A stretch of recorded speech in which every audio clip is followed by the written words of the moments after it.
नमस्ते मित्रों। 14 सितंबर से लेकर एक सप्ताह तक हिंदी के प्रचार एवं प्रसार के लिए हम अलग अलग प्रवृत्तियां करने जा रहे हैं। इसके अंतर्गत आज हम हिंदी साहित्य के इतिहास के बारे में संक्षिप्त जानकारी प्राप्त करेंगे। जैसा कि हम जानते हैं कि हिंदी साहित्य का इतिहास 1000 वर्ष से भी पुराना है, तो 1000 साल के इस इतिहास को 4 भागों में विभाजित किया गया है। आदिकाल, भक्तिकाल, रीतिकाल और आधुनिक काल, ऐसा नामकरण इन भागों का किया गया है।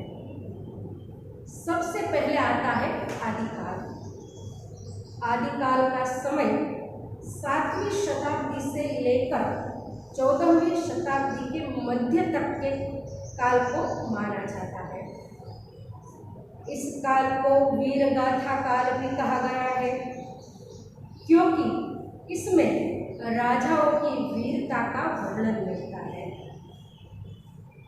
यहाँ पर जो कवि थे इस समय के, ये कवि अपने राजाओं के आश्रय में रहते थे, इसलिए आश्रयदाताओं की प्रशंसा इसमें मिलती है। साथ ही कवि अपने आश्रयदाता राजा के साथ युद्ध भूमि में जाकर युद्ध करते थे।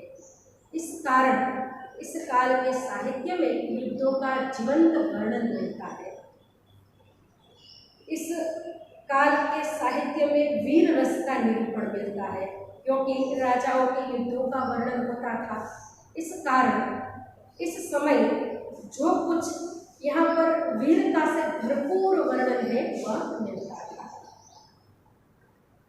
इस समय में मुक्तक तथा प्रबंध दोनों प्रकार की रचनाएं मिलती हैं। यहाँ पर प्रकृति चित्रण भी बहुत सुंदर रूप से मिलता है।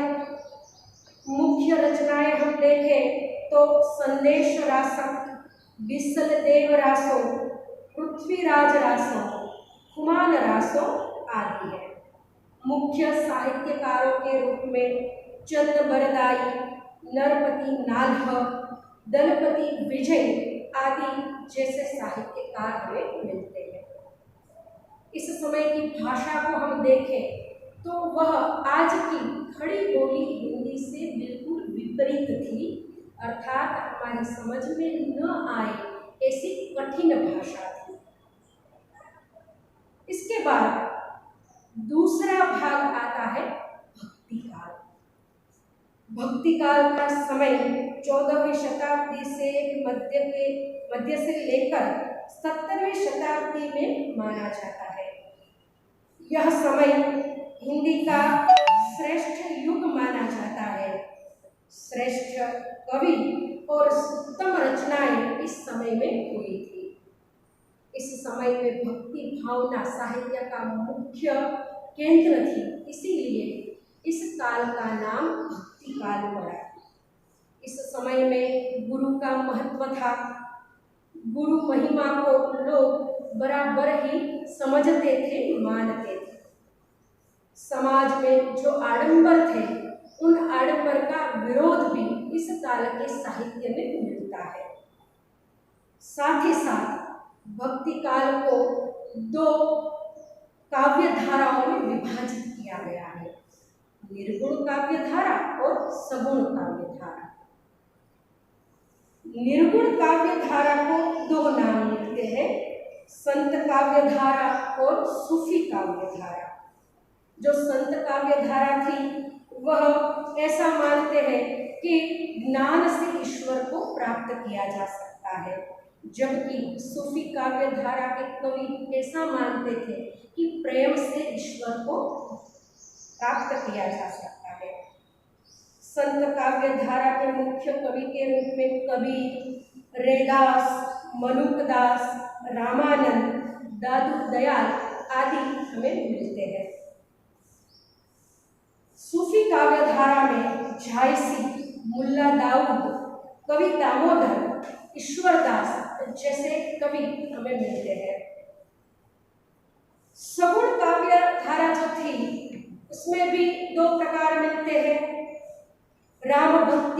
धारा और कृष्ण भक्ति काव्य धारा। राम भक्ति काव्य धारा में राम को केंद्र में रखकर, राम को अपना इष्ट मानकर काव्य रचा गया। इस काव्य धारा के मुख्य कवि के रूप में संत तुलसीदास जी है। तुलसीदास जी द्वारा रचित रामचरितमानस हमारा लोक काव्य बन चुका है। यहाँ पर श्री राम को हम भारत का लोक नायक भी मान सकते हैं। राम भक्ति शाखा में केशवदास, सेनापति, नाभादास आदि कवियों की रचनाएं भी मुख्य है। कृष्ण भक्ति काव्य धारा में सूरदास मुख्य कवि है। इस धारा में कृष्ण को केंद्र में रखकर, कृष्ण को अपना इष्ट बनाकर कवियों ने काव्य रचनाएं की है। कुंभनदास, वल्लभाचार्य, मीराबाई, रसखान आदि इस काव्य धारा के मुख्य कवि थे। यहाँ पर ऐतिहासिक रूप में देखें तो इस काल का समय ऐसा था कि मुस्लिम शासकों का प्रभाव देश में बढ़ता जा रहा था। हिंदू धर्म मुश्किल दौर से गुजर रहा था।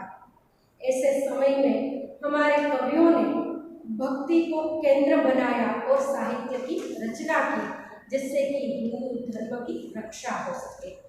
इसी कारण इस युग में भक्ति का साहित्य अधिक लिखा गया और लोगों में चेतना का प्रचार और प्रसार हुआ। तीसरा जो काल है, तीसरा जो भाग है, वह है रीतिकाल। रीतिकाल 17वीं शताब्दी के मध्य से लेकर 19वीं शताब्दी तक का माना जाता है। इस काल के अधिकांश कवि दरबारी कवि थे, अर्थात किसी न किसी राजा के दरबार में वे आश्रय लेते थे। इसी कारण इस युग में शब्द चमत्कृति, रस, अलंकार, छंद आदि को महत्व दिया गया, अर्थात शैली को, रीति को महत्व दिया गया। इसीलिए इस काल को रीतिकाल नाम दिया गया। अपने राजाओं को प्रसन्न करने के लिए कवि शैली को अधिक महत्व देते थे, अर्थात काव्य के बाह्य रूप को अधिक महत्व दिया गया। इस समय में श्रृंगार रस की प्रधानता थी, क्योंकि राजा यदि प्रसन्न हो गए तो कवियों का स्थान निश्चिंत हो जाता था। उन्हें अपने जीवन पर्यंत उस राजा के दरबार में स्थान मिल जाता था। इस युग में मुक्तक रचनाओं का साहित्य ज्यादा रचा गया। केशवदास, बिहारी, भूषण, मतीराम, चिंतामणि, कवि देव, कवि गंग आदि इस काल के मुख्य कवि थे। यहाँ पर अतिशयोक्तिपूर्ण वर्णन मिलता है, क्योंकि राजाओं को प्रसन्न करना रहता था कवियों को, इसलिए अपने राजाओं को अच्छा लगे ऐसा वर्णन यहाँ पर इन काव्यों में मिलता है।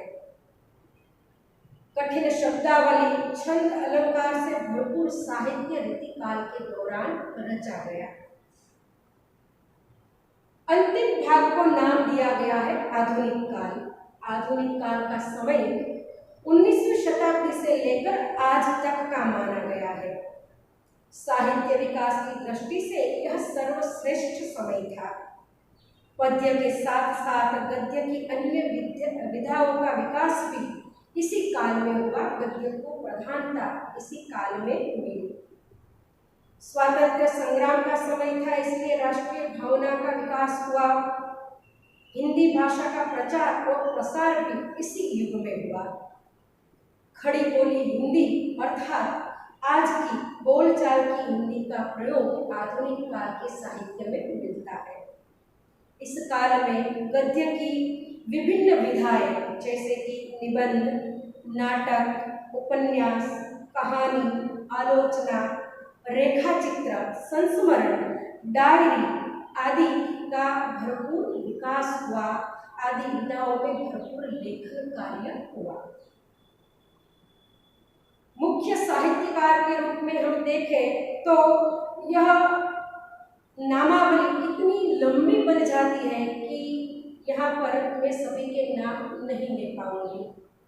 मुख्य रूप से देखें तो भारतेंदु हरिश्चंद्र, प्रताप नारायण मिश्र, महावीर प्रसाद द्विवेदी, प्रेमचंद, रामधारी सिंह दिनकर, अज्ञे मैथिली शरण गुप्त, राम नरेश त्रिपाठी, रामकुमार वर्मा, जयशंकर प्रसाद, माखनलाल चतुर्वेदी, सुमित्रानंदन पंत, महादेवी वर्मा, सुभद्रा कुमारी चौहान आदि नामों को हम यहाँ पर मुख्य रूप से ले सकते हैं।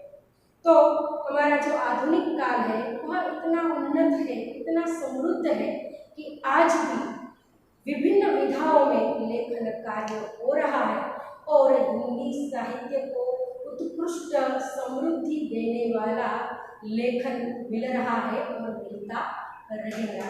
तो इस प्रकार हिंदी साहित्य का यह संक्षिप्त इतिहास मैंने प्रस्तुत करने का प्रयत्न किया है।